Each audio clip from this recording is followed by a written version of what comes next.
ये कहानी है आदित्य सोनी जी की, जिन्होंने BYD की BYD सीड ईवी कार खरीदी थी, करीब 48 लाख की गाड़ी, और डीलरशिप से ही ICICI लोम्बार्ड का इंश्योरेंस लिया था। डीलरशिप ने कहा था सब कुछ कवर है, motor to battery, bumper to bumper, सब कुछ। लेकिन 2 ही महीने में कुछ इंश्योरेंस हुआ और बैटरी डैमेज हो गई, जिसकी कीमत BYD ने 18 लाख रुपए बताई। अब यहाँ से शुरू होती है असली कहानी।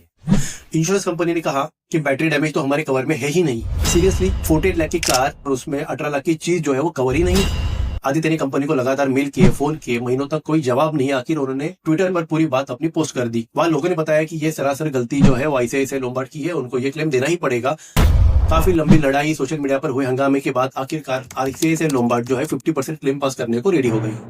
अब सवाल उठता है कि अगर कोई कस्टमर इतना भारी प्रीमियम देकर इंश्योरेंस ले रहा है, तो ये अलग अलग battery, motor, tyre, rubber, glass, lubricants, theft insurance, flood insurance, rodent insurance, ये अलग अलग पॉलिसी क्यों?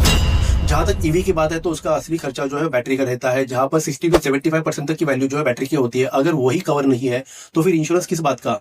और बिन बैटरी का ही अगर इंश्योरेंस कवर देना था तो फिर बाकी बचे हुए टीन के डब्बे का इतना हाई प्रीमियम क्यों? डीलरशिप पे भी सवाल उठता है कि कार बेचते वक्त क्यों कहा गया था कि सब कुछ कवर है, जब आपको पता नहीं था या फिर आपने झूठ बोला था। और जब पता था तो फिर ऐसा इंश्योरेंस दिया ही क्यों? दोस्तों, यहाँ पे एक सीख मिलती है, घबराओ मत। इलेक्ट्रिक कार लेने से मैं मना नहीं कर रहा, जस्ट अलर्ट कर रहा हूँ। इनफैक्ट ईवी कार का बेस्ट पार्ट ही है कि उसकी बैटरी और मोटर के ऊपर कंपनी खुद 7-8 साल की वारंटी देती है। आपको बस सही इंश्योरेंस लेना है। इंश्योरेंस लेते समय उस डीलर या इंश्योरेंस एजेंट से कहना है कि मुझे जीरो डब एड ऑन के साथ ही वो पॉलिसी देना जिसमें बैटरी कवर क्लियरली मेंशन हो। साथ ही उस इंश्योरेंस कंपनी का सेटलमेंट रेशो भी देखना है। सिर्फ सेटलमेंट रेशो नहीं, बल्कि उस कंपनी के रिव्यूज भी देख लेना कि कितनी कंप्लेंट रही पिछले साल और एवरेज क्लेम्स का कितना % रिम्बर्समेंट हुआ।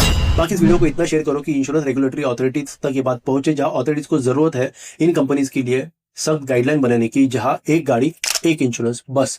ये कवर, वो कवर, ये एड ऑन, वो एड ऑन, इसका फालतू का सब ड्रामा नहीं चाहिए। वीडियो से कुछ वैल्यू मिले तो इसे लाइक कर दो और ऐसे इंटरेस्टिंग फैक्ट्स के लिए वेबिनार को फॉलो करो। Thank you.